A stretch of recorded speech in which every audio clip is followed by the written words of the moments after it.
Então, ó. Então, a gente tem, né, do metabolismo, então, da hemoglobina, a gente tem a formação de 3 elementos. A globina, o ferro e a porfina. A globina, ela é essa molécula maior de proteína. Ela é essa molécula maior aqui de proteína. E ela é reaproveitada. Então, ela é degradada a aminoácidos e esses aminoácidos são reutilizados pelas células do corpo. O ferro, ele acaba se depositando nas células junto com outras proteínas, formando o que se chama de hemosiderina, que é um pigmento que aparece dentro das células. E a porfina forma um outro tipo de pigmento no corpo, pela sua metabolização, que é a bilirrubina. Ela é naturalmente excretada através da bile lá no intestino. Muito bem. Então, a hemosiderina é um pigmento que a gente encontra naturalmente no corpo, derivado do metabolismo da hemoglobina. Os órgãos que mais apresentam hemosiderina quando a gente vai fazer análise histológica são baço e fígado, porque são eles que fazem a maior parte da degradação dessas hemácias senescentes, que são as hemácias velhas do corpo, que precisam ser removidas.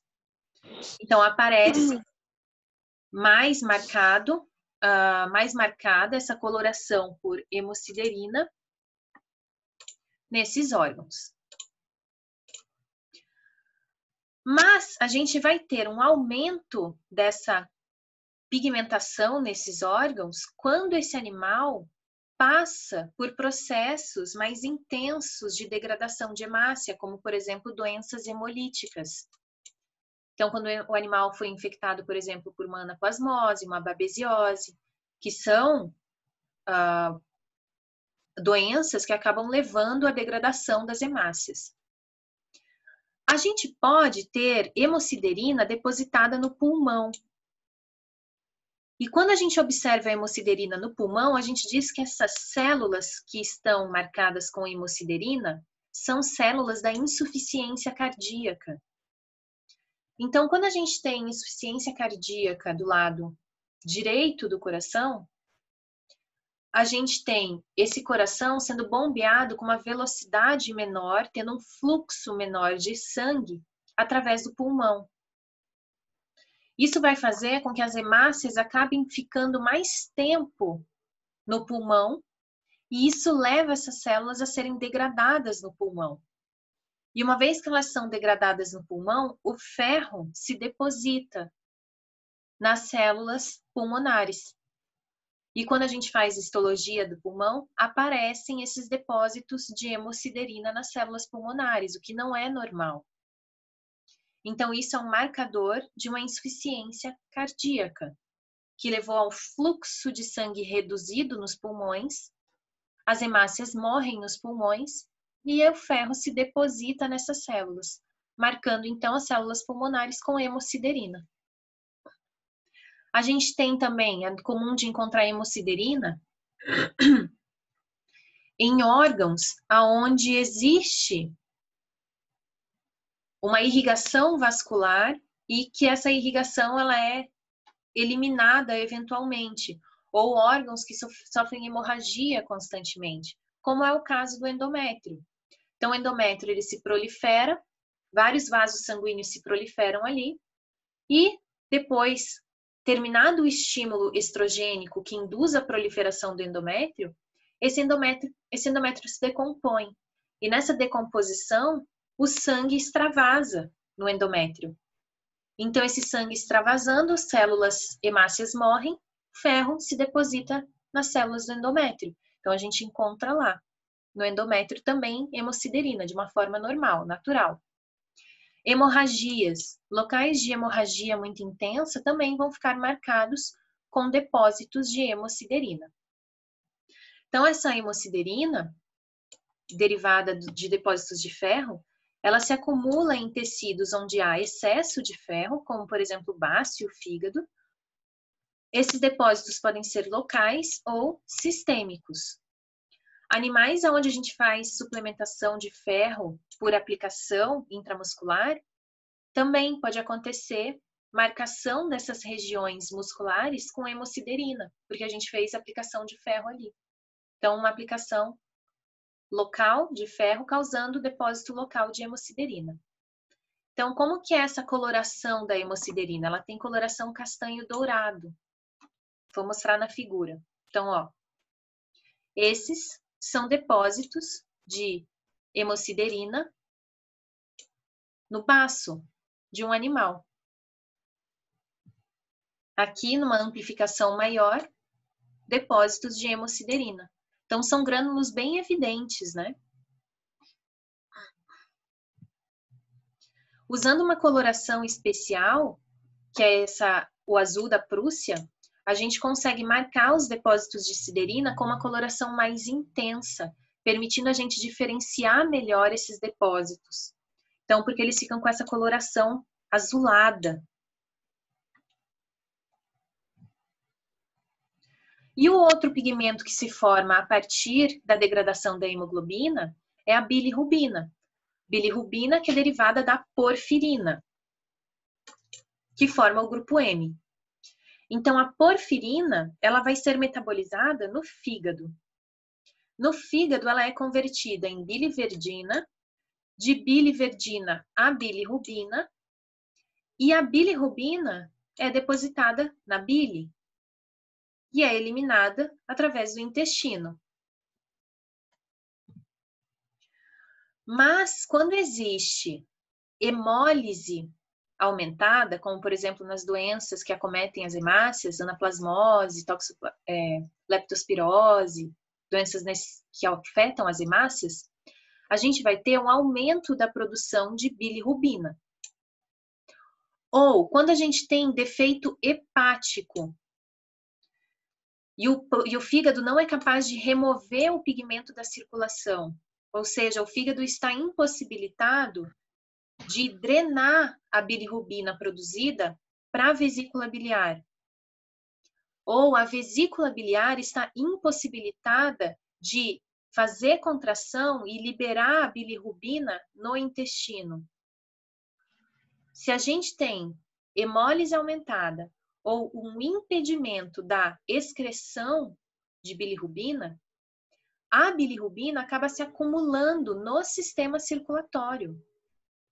E aí a gente tem uma característica marcante nos animais, que é a icterícia, que é a coloração amarelada da pele, ou o que é mais visível, mais marcante, na esclera ocular, nessa parte branca dos olhos. Então, a bilirrubina é o pigmento derivado da porfirina, do grupo M da hemoglobina, que dá a icterícia nos animais, que é um sinal clínico muito importante de doenças que estão acometendo o corpo do animal. Diversas doenças levam à icterícia. Quais alterações sistêmicas levam à icterícia? Então, quando a gente tem produção excessiva da bilirrubina, como doenças que causam hemólise, redução da captação da bilirrubina do plasma pelos hepatócitos, por alguma alteração nos hepatócitos, conjugação prejudicada ou ausente nos hepatócitos, então é o processo de metabolização da hemoglobina está prejudicado por alguma alteração genética, por algum bloqueio na função de enzimas.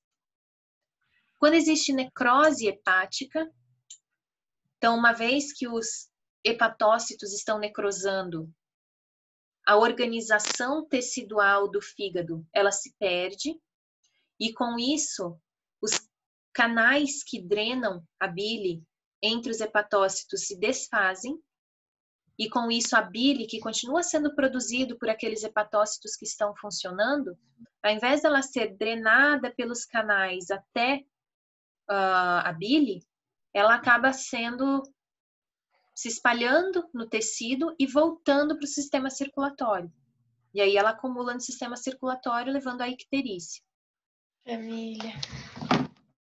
Quando a gente tem diminuição da excreção da bilirrubina pelos hepatócitos para os canalículos biliares, como por exemplo na necrose hepática, ou quando a gente tem redução do fluxo de bile do fígado para o intestino. Aí a gente fala de bloqueio da drenagem da bile. E esses bloqueios, eles podem ser intrahepáticos ou extrahepáticos. Macroscopicamente, como que a icterícia se apresenta para a gente? Então, a gente vê uma descoloração da pele e a marcação dessa pele com a cor amarelada, ou desses tecidos, como, por exemplo, a esclera. Ficam marcados com a coloração amarelada. E essa coloração amarelada, ela está espalhada, distribuída por todo o sistema. Então, você pode averiguar essa coloração amarelada na esclera, na mucosa oral, na mucosa retal, da genitália do animal. Então, você pode procurar as mucosas e verificar como está a coloração dessas mucosas.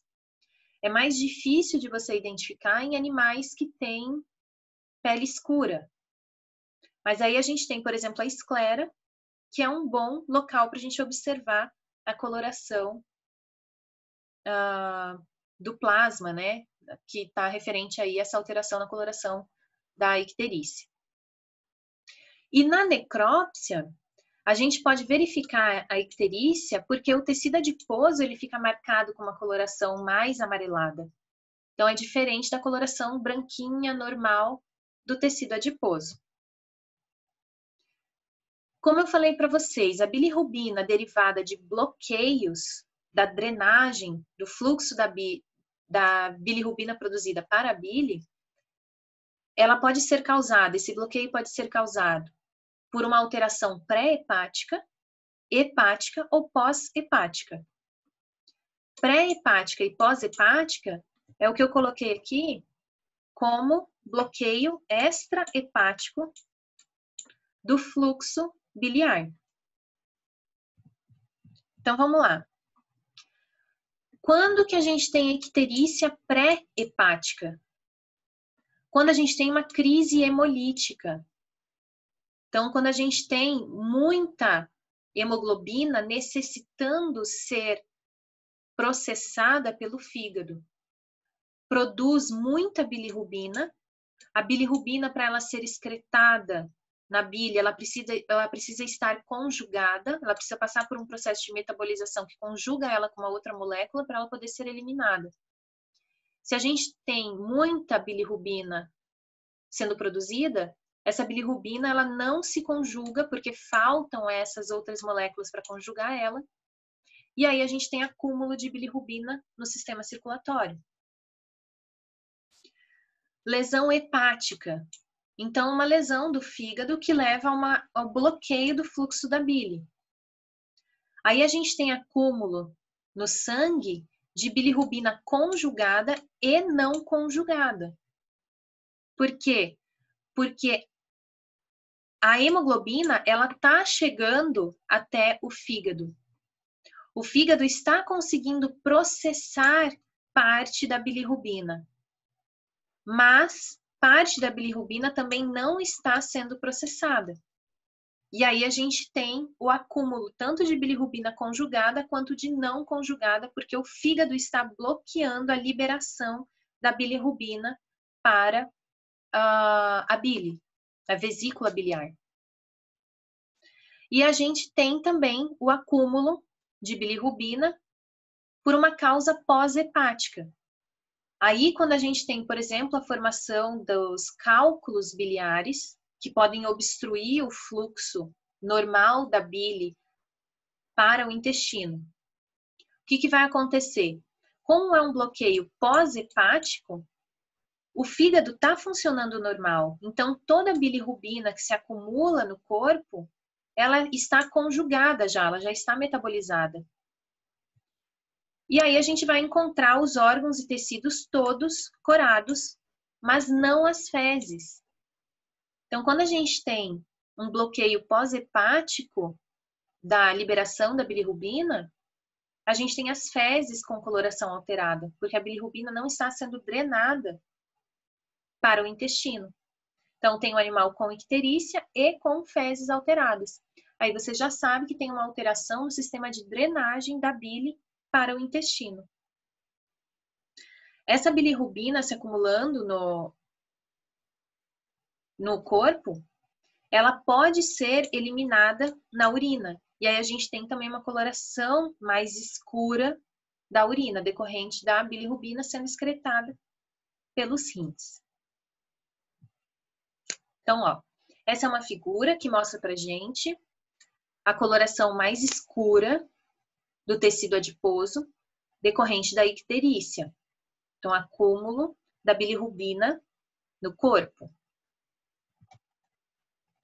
Nessa figura, a gente vê depósitos da bilirrubina nas células. Muito parecido com aqueles depósitos de hemosiderina, né? Que, novamente, isso aqui é fígado, né? Então, mostrando como que essa bilirrubina fica depositada nos hepatócitos. Ela não causa nenhuma outra alteração no corpo do animal, mas ela é um indicativo de que existe alguma disfunção pré-hepática, hepática ou pós-hepática.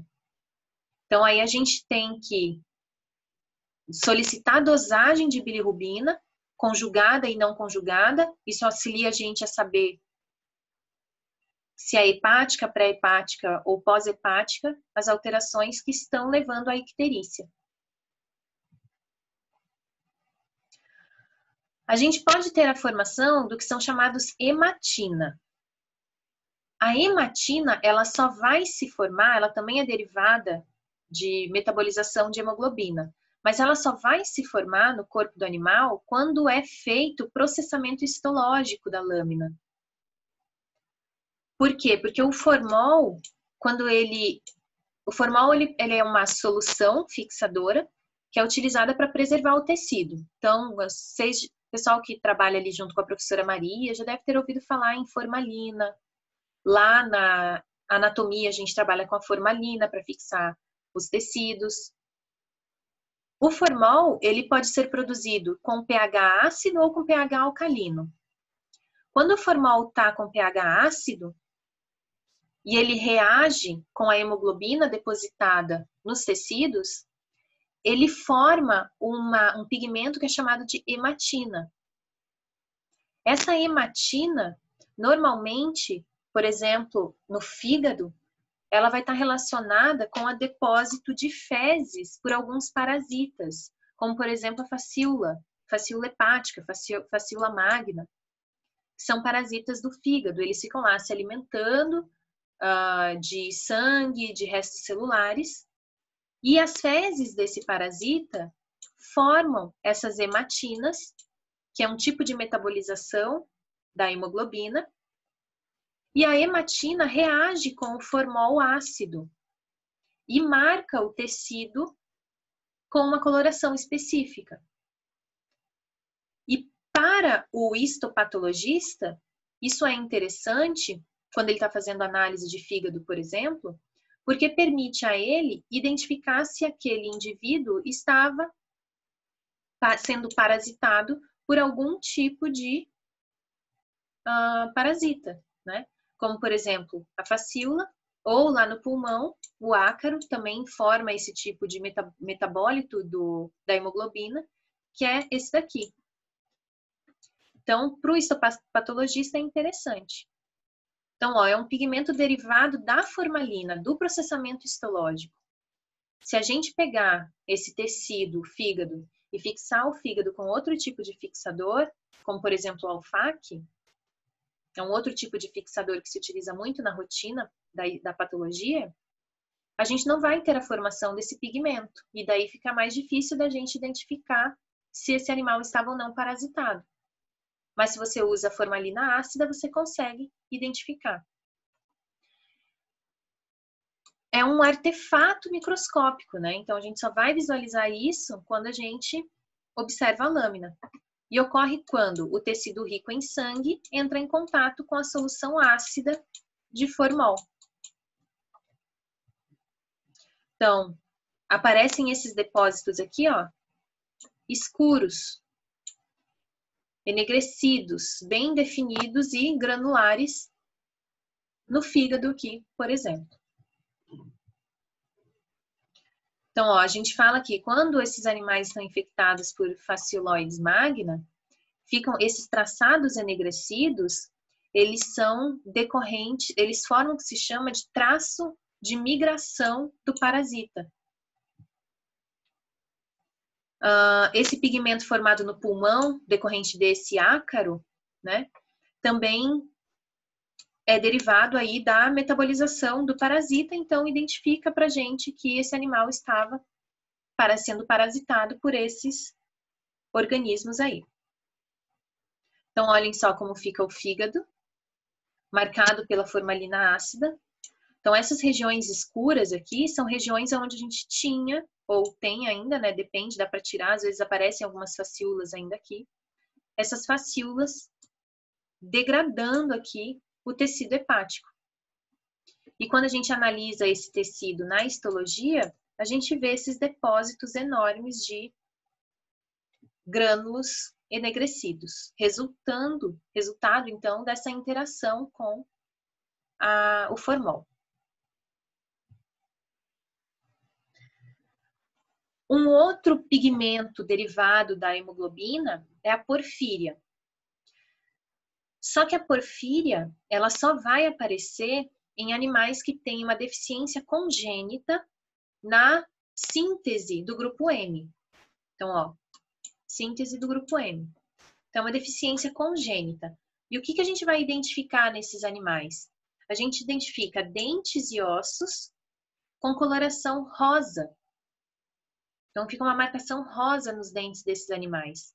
Porque esse grupo M, que está sendo sintetizado de forma anormal, ele se deposita em dentes e ossos. E aí marca esses tecidos com uma coloração rosa.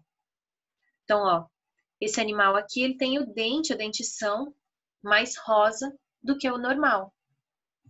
Resultado da deposição por porfíria. Então, é uma deficiência genética. Opa. E é isso, pessoal, que eu tinha para falar para vocês hoje. Então, a respeito dos pigmentos endógenos, a gente falou da melanina, de diversos tipos de pigmentos derivados da hemoglobina. A gente falou de hemosiderina, que são os depósitos de ferro. A gente falou dos depósitos de ferro no pulmão, que são bastante importantes, resultados aí dessa redução do fluxo sanguíneo pulmonar. Que mais que a gente falou? Professora, Diga. todos esses são reversíveis com tratamento? Esses pigmentos endógenos? Porque, por exemplo, Pode falar. a lipidose né? Quando Sim, é... a lipidose é. E os outros? Ó, a icterícia a gente consegue reverter. Tratando o quadro, você consegue reverter. A porfíria, que foi esse último exemplo que eu dei, como é uma alteração genética, a gente não consegue reverter. As colorações de hemoglobina, por exemplo, hemoglobina quando o animal está cianótico, a gente consegue reverter. Basta você oferecer oxigênio para esse animal. Aí a gente vai transformar essa hemoglobina que está carboxilada em uma hemoglobina oxigenada novamente. Então, a gente consegue reverter a cianose. Que mais que a gente falou? A melanina a gente não consegue reverter, né? A melanina é uma coloração específica da pele. E a lipofucsina? A lipofucsina a gente também não consegue reverter, porque ela é um depósito das células senescentes, né? Das células velhas do corpo. Então, a musculatura, uma vez que vai envelhecendo, ela vai acumulando a lipofucsina dentro dela. Então, não tem como a gente reverter esse quadro. Mas, assim, é interessante porque esses pigmentos, eles não... o pigmento em si, ele não causa alteração na função celular. Mas ele é, sim, um marcador de que a função celular está alterada. Tá. Beleza? Obrigada. Por nada. Mais alguma coisa, gente? Não? Tudo certo, então? Então, vão lá no... Opa!